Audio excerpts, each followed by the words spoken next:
नमस्कार, capital TV पर खबरों का पंचनामा देख रहे हैं आप। मैं हूं राधिका राज। हम बताएंगे आपको देश और दुनिया की 5 बड़ी खबरें, जिस पर चर्चा करने के लिए मेरे साथ स्टूडियो में मौजूद है कैपिटल टीवी के editor in chief doctor Manish Kumar. Sir, आपका बहुत बहुत स्वागत है। धन्यवाद। सबसे पहले नजर डालते हैं आज की टॉप हेडलाइंस पर। अमेरिका वेनेजुएला संकट पर भारत की चिंता, काराकास में भारतीय दूतावास अलर्ट, नागरिकों के लिए यात्रा परामर्श जारी। अमेरिका के कब्जे में वेनेजुएला के राष्ट्रपति मादुरो और उनकी पत्नी, चीन ने तुरंत रिहाई की मांग की। अमेरिका के भीतर भी विरोध तेज। बांग्लादेश में आईपीएल विवाद भड़का, मुस्ताफिजुर रहमान की केकेआर से निकासी को कूटनीतिक हथियार बनाया। टी20 वर्ल्ड कप भारत से हटाकर श्रीलंका में कराने की मांग। पश्चिम बंगाल में एसआईआर के दौरान भारी हंगामा को लेकर ईसी ने डीजीपी से मांगी पूरी रिपोर्ट। भीड़ में अधिकारियों को घेरा था, गाड़ियों को तोड़ा गया। बीएमसी चुनाव में फडणवीस का आक्रामक तेवर, सीधे मुंबईकर से कहा, अगर आप अलग और बेहतर मुंबई चाहते हैं तो चाबियां हमें सौंपिए। खबरों की शुरुआत अमेरिका द्वारा वेनेजुएला पर सैन्य हमले से करते हैं। एक बार फिर अमेरिका की दादागिरी दुनिया के सामने है। इस जंग को लेकर भारत ने भी अपनी चुप्पी तोड़ी है। भारत ने दो टूक कहा है कि वेनेजुएला में जो कुछ हो रहा है वो चिंता का विषय है। विदेश मंत्रालय ने कहा है कि काराकास स्थित भारतीय दूतावास वहां रह रहे भारतीयों के संपर्क में है। भारत ने साफ कहा है कि क्षेत्र में शांति और स्थिरता बनाए रखना बेहद जरूरी है। इसी बीच भारत ने अपने नागरिकों के लिए यात्रा परामर्श भी जारी किया है। कहा गया है कि अगर बहुत जरूरी ना हो तो वेनेजुएला की यात्रा से बचे। भारतीय दूतावास के लगातार संपर्क में रहने की अपील भी की गई है। सर, अमेरिका और वेनेजुएला में जो भी हो रहा है उससे भारत पर क्या असर पड़ेगा? भारत पर अच्छा असर पड़ रहा है। वहां पे डोनाल्ड ट्रंप ऑयल के खदानों को लूटने के लिए जा रहे हैं। इसमें हिंदुस्तान का भी फायदा हो जाएगा। ओएनजीसी विदेश लिमिटेड कंपनी इस प्रतिबंध और जो सैंक्शंस वेनेजुएला पे लगे थे उससे पहले से वहां पे हम लोग वहां से ऑयल निकाल रहे थे।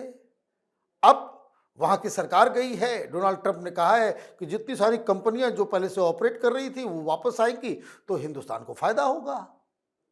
लेकिन जो कुछ भी हो रहा है वो दुनिया में एक नए किस्म की ग्लोबल पॉलिटिक्स की शुरुआत है कि ये जो कार्रवाई की गई है वेनेजुएला के ऊपर वो इस प्रकार से की गई है कि आप अमेरिका के पास रहते हो और अमेरिका के दुश्मनों को आप अपने मुल्क के अंदर ठिकाना दोगे तो ये नाकाबिले बर्दाश्त है। ये ठीक वैसा ही है कि रूस ने यूक्रेन के ऊपर हमला इसलिए किया क्योंकि रूस का ये कहना है कि यूक्रेन के अंदर किसी भी कीमत पे नाटो का कोई समर्थन, ना आर्मी, वो नाटो का हिस्सा नहीं बन सकता हमारे कोर्टयार्ड में रहने के पर, इसलिए उन्होंने हमला किया।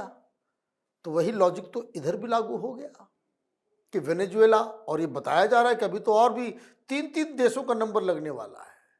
क्यूबा का नंबर लगने वाला है, मैक्सिको का नंबर लगने वाला है, कोलंबिया का नंबर लगने वाला है। तो ये जो कुछ भी हो रहा है ये दुनिया के लिए चिंता का तो विषय जरूर है, लेकिन एज ए हिंदुस्तानी हमें इन सब पचड़े में नहीं फंसना चाहिए। वहाँ क्या हो रहा है क्या नहीं हो रहा है, अपना फायदा जहाँ नजर आए, राष्ट्रीय हित जिसमें समझ में आए, हमें उस ओर जाना चाहिए। वहाँ ऑयल का व्यापार खुलेगा। अमेरिकन कंपनीज और जो पहले से पुरानी कंपनियां वहां काम कर रही थी, अगर उनको ऑपरेट करने का मौका दिया जाएगा तो ये भारत के फायदे में होगा। जी, अब बात अमेरिका वेनेजुएला टकराव और उस पर अंतर्राष्ट्रीय प्रतिक्रिया की। चीन ने अमेरिका से वेनेजुएला के राष्ट्रपति निकोलस मादुरो और उनकी पत्नी को तुरंत रिहा करने की मांग कर दी है। चीन ने साफ कहा कि दोनों इस समय अमेरिका की हिरासत में हैं और ये कदम गलत है। उधर अमेरिका के भीतर से भी विरोध की आवाजें उठने लगी है। न्यूयॉर्क सिटी के मेयर जोरान ममदानी ने मादुरो की गिरफ्तारी पर गुस्सा जाहिर किया है। ममदानी ने इसे सीधे सीधे एक्ट ऑफ वॉर बता दिया है, लेकिन ट्रंप इन सब से बेपरवाह है। राष्ट्रपति निकोलस मादुरो और उनकी पत्नी को न्यूयॉर्क के एक डिटेंशन सेंटर में रखा गया है। अमेरिका ने बताया कि मादुरो दंपति पर हथियार और ड्रग्स से जुड़े मामलों में मुकदमा चलाया जाएगा। सर, चीन ने मांग की है कि मादुरो को छोड़ दिया जाए। क्या ट्रंप ऐसा करेंगे? देखिए, चीन कौन होता है क्या करने वाला? आपको बचाना था तो आप पहले से बचाते। वहां हमला होने वाला है ये चीन को मालूम नहीं था। आपने वेनेजुएला के अंदर तमाम एयर डिफेंस सिस्टम आपने दे रखे हैं, तमाम हथियार चीन का रूस का वहां पे है। 100 किलोमीटर अंदर हेलीकॉप्टर चला आ रहा है, एक फायर तक आप नहीं कर पाए। बताया जा रहा है कि आपके सारे डिफेंस सिस्टम को अमेरिका ने नेस्तो नाबूद कर दिया। पहले साइबर अटैक हुआ, आपके सारे हथियार फेल हो गए। अब किस मुंह से आप कह रहे हो कि आप वापस कर दो, उसको छोड़ दो? दोस्त की चिंता थी तो मोदी की तरह काम करते ना, कि बीच हंगामे में आप घुस के जिस तरह से शेख हसीना को हम लोगों ने जिंदा बचा करके हम दिल्ली ले आए, आप भी निकाल लिए होते। ये गद्दार मुल्क है चीन, रूस, इस तरह के लोग जो है, इस तरह के जो मुल्क हैं वो दोस्तों के साथ खड़े नहीं होते। हिंदुस्तान से सीखना चाहिए। हिंदुस्तान का कोई मित्र देश होता तो भारत उसे बचा के निकाल लिया होता, क्योंकि हम लोग दोस्ती यारी में धुरंधर की तरह काम करते हैं। ये ममदानी, ये मेमना, ये चीन, ये तमाम लेफ्ट लिबरल कबाल, जिसको जितना चीखना है चिल्लाना है वो करते रहें। डोनाल्ड ट्रंप के ऊपर इसका कोई असर नहीं पड़ने वाला। डोनाल्ड ट्रंप एक अपनी एजेंडे पे वो काम कर रहे हैं। वहाँ अमेरिकन कंपनीज और दुनिया भर की कंपनीज वहाँ ऑयल ड्रिलिंग करेगी, ऑयल बेचेगी, वहाँ से ऑयल बहेगा और ये कोई रोक नहीं सकेगा। जी, यूनुस की भारत से भयंकर जली हुई है और अब उन्होंने तेवर दिखाना भी शुरू कर दिया है। असल विवाद आईपीएल से जुड़ा है। शाहरुख खान की टीम केकेआर को आदेश दिया गया कि बांग्लादेशी क्रिकेटर मुस्ताफिजुर रहमान को बाहर निकालो, तो इससे यूनुस ने दिल पर ले लिया और क्रिकेट को कूटनीति का हथियार बनाने लगे। कहा गया कि T20 वर्ल्ड कप के मैच भारत से हटाकर श्रीलंका में कराया जाए। लगता है बांग्लादेश आज भी गुलामी की मानसिकता से बाहर नहीं निकला। हालांकि फैसला बीसीसीआई को करना है और लगता नहीं कि खेल को कूटनीति की आग में झोंकने के यूनुस के इशारे काम आएंगे। सर, यूनुस आज भारत को देखकर इतना क्यों चल रहा है? देखिए, ये क्रिकेट का जो मसला है कि ये बांग्लादेशी कह रहे हैं कि हम नहीं खेलेंगे। मत खेलो, तुमको पूछता कौन है? हमारी बिल्ली हमें गुर्रा रही है। तुमको तो इस बांग्लादेश को, वहां क्रिकेट को बढ़ोतरी करने वाला, उसको बढ़ावा देने वाला, स्टेडियम बनाने वाले से लेकर के तुमको इंटरनेशनल रिकॉग्निशन देने वाले का काम हिंदुस्तान ने किया। आज थोड़ी ज्यादा चर्बी चढ़ गई इन लोगों को। ये अपने औकात को भूल गए। इनको समझ में नहीं आ रहा है किस तरह के आग से ये खेल रहा है। ये मौलाना, ये जो यूनुस है, ये जिहादी यूनुस, ये तो खुद बर्बाद होगा ही, बांग्लादेश को भी बर्बाद करके ही मानेगा। 12 फरवरी तक आखिर है। 12 फरवरी तक जितना हिंदुस्तान का पेशेंस चेक करना है आप लोग चेक कर लो। कारण ये है कि वहाँ पे नई सरकार आएगी, नई रिजीम आएगी, वहाँ की जनता से कोई दुश्मनी नहीं है। ये अभी बकवास फालतू किस्म के लोग, वाहियात किस्म के लोग, अनइलेक्टेबल लोग वहाँ सरकार चला रहे हैं, इसलिए इस तरह की बकवासबाजी हो रही है। 12 फरवरी के बाद नई सरकार आएगी। उस सरकार के रुख के बाद हिंदुस्तान का रिस्पॉन्स न सिर्फ बांग्लादेशी बल्कि पूरी दुनिया देखेगी।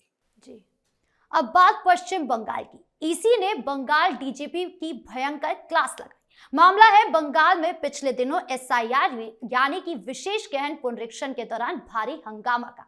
भीड़ ने अधिकारियों को घेरा, नारेबाजी हुई, गाड़ियों को तोड़ा गया। मतलब चुनावी प्रक्रिया के दौरान सुरक्षा में बड़ी चूक सामने आई।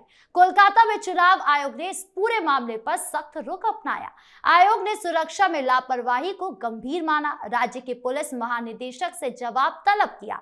चुनाव आयोग ने डीजीपी से 6 जनवरी 2026 शाम 5 बजे तक की गई कार्रवाई की पूरी रिपोर्ट मांगी है।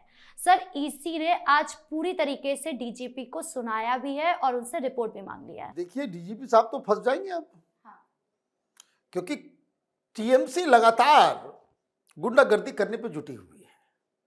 बहुत सारी कहानियां आ रही है कि अभिषेक बनर्जी अपने 10 सांसदों के साथ मिलने गए, चीफ इलेक्शन कमीशन के साथ मिले, वहाँ बहुत झगड़ा हुआ, वहाँ उंगली दिखाई दी गई और ऊपर से इलेक्शन कमीशन की तरफ से डांट फटकार लगा करके इनको वापस भेज दिया। अब ये तो पैतरेबाजी कर रहे थे, बाहर आकर के बहुत सारे आरोप लगा दिए। तो जो अक्लमंद आदमी होता है वो कानूनी कार्रवाई करता है। जो ब्यूरोक्रेट्स होते हैं उसके कलम में ताकत होती है, नेताओं की जुबान में बस ताकत होता है, बाकी कुछ नहीं होता। तो कार्रवाई कर दी गई है। मंगलवार 5 बजे तक कहा गया है कि ये जितने भी जो घटनाएं 3-4 जगहों पे इस तरह की घटनाएं हुई हैं, उन घटनाओं के ऊपर एक्शन टेकन रिपोर्ट बताई है। और इसका मतलब ये हुआ कि इलेक्शन कमीशन ये कह रही है कि घटना हो गई, कानून टूट गया, इलेक्शन कमीशन के अधिकारियों को काम करने से रोका गया। आपने अभी तक एक्शन क्या लिया? कितने लोगों को गिरफ्तार किया? और यह भी कहा कि यह रिपीट अब नहीं होना चाहिए, कि जब इलेक्शन कमीशन के अधिकारी अब जहां कहीं भी जाएंगे वहां सीनियर पुलिस ऑफिशियल्स वो उनके साथ जाएंगे। और ये जो टीएमसी सड़क पे गुंडागर्दी करने का ये जो तमाशा कर रही थी, उसको रोकने के लिए इलेक्शन कमीशन ने जबरदस्त एक्शन लिया है और ये एक्शन बहुत पहले ही लेने की आवश्यकता थी। जी, खबरों के अंत में अब बात महाराष्ट्र के बीएमसी चुनाव की। बीएमसी चुनाव के लिए महायुति ने अपना प्रचार अभियान शुरू कर दिया। मुख्यमंत्री देवेंद्र फडणवीस एक चुनावी रैली में सबसे आक्रामक तेवर में दिखे। फडणवीस ने सीधे मुंबईकर से अपील करते हुए कहा कि अगर आप एक अलग और बेहतर मुंबई चाहते तो उनकी चाबियां हमें सौंपें। उन्होंने कहा कि खोखले वादों का दौर खत्म होना चाहिए और अब काम करने वाली सरकार को मौका मिलना चाहिए। फडणवीस ने बिना नाम लिए उद्धव ठाकरे पर निशाना साधा। उन्होंने तंज कसते हुए कहा कि कुछ लोगों को लगता है कि मुंबई उत्तर की ओर खिसक रही है, जबकि हकीकत यह है कि उनकी सोच खिसक चुकी है। फडणवीस ने कहा कि जिन्होंने सालों तक मुंबई को कुछ नहीं दिया, अब वही सिर्फ भाषण दे रहे हैं। सर, मुंबई उत्तर की तरफ खिसक रही है, ये क्यों कह रहे हैं फडणवीस? देखिए, बहुत सारी बातें हो रही है अभी। आज 2-3 चीजें हुई। एक, दोनों बच्चे लॉन्च हो गए फिर से, उद्धव ठाकरे के और राज ठाकरे के बच्चे, क्योंकि वहां मैनिफेस्टो जारी किया गया और मैनिफेस्टो इस तरीके से जारी कर रहे थे और इतना भारी मन, ऐसा लग रहा था कोई बोझ है, उद्धव ठाकरे और राज ठाकरे। दूसरी तरफ शिवसेना जो ओरिजिनल है अब शिंदे साहब की और बीजेपी की, इनके कैंपेन, इनके तेवर, इनके बातचीत से ये साफ दिख रहा है। और अभी जो second phase of local elections है, इसमें अभी तो पोलिंग हुई नहीं और 68 उम्मीदवार बिना निर्विरोध जीत भी गए। 44 इसमें जो है वो बीजेपी के हैं, 22 शिंदे के हैं और 2 अजित पवार गुट के हैं। तो ऑलरेडी जीत की तो शुरुआत पहले से हो गई। लेकिन मसला उठा था यूं कि आदित्य ठाकरे, उद्धव ठाकरे और राज ठाकरे, उन्होंने मराठी कार्ड खेलने की कोशिश की। उन्होंने कहा कि अगला महापौर, अगला मेयर मुंबई का वो मराठी होगा। इन्होंने कहा कि नहीं, हिंदू होगा और मराठी होगा। हिंदुत्व की पॉलिटिक्स ये ठाकरे ये भूल चुके हैं, बीजेपी उनको याद दिला रही है। किसी ने ये नहीं कहा वहाँ एक MIM का लीडर है, वो आता रहता है डिबेट में। उसने कहा कि मुंबई का अगला मेयर वो बुर्खा नसीन महिला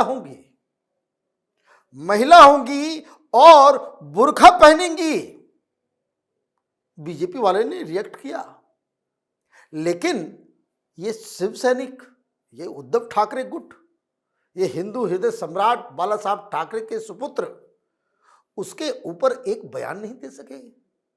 मतलब मुस्लिम वोट के चक्कर में जो काम कांग्रेस पार्टी, एनसीपी और भी तथा कथित सेक्युलर पार्टियां करती है, वही काम उद्धव ठाकरे भी कर रहे हैं। इसलिए आज जिस तरीके से एग्रेसिव रूप से फडणवीस साहब ने अपना बयान दिया है, ऐसा लग रहा है कि he is more than confident to win BMC elections. जी, इन तमाम मुद्दों पर जानकारी देने के लिए आपका बहुत बहुत धन्यवाद। धन्यवाद। तो खबरों का पंचनामा में आज के लिए बस इतना ही। देश विदेश की बाकी खबरों और उनके सटीक विश्लेषण के लिए देखते रहिए कैपिटल टीवी। हमारे वीडियो को लाइक कीजिए, शेयर कीजिए और कैपिटल टीवी को सब्सक्राइब जरूर कीजिए। धन्यवाद।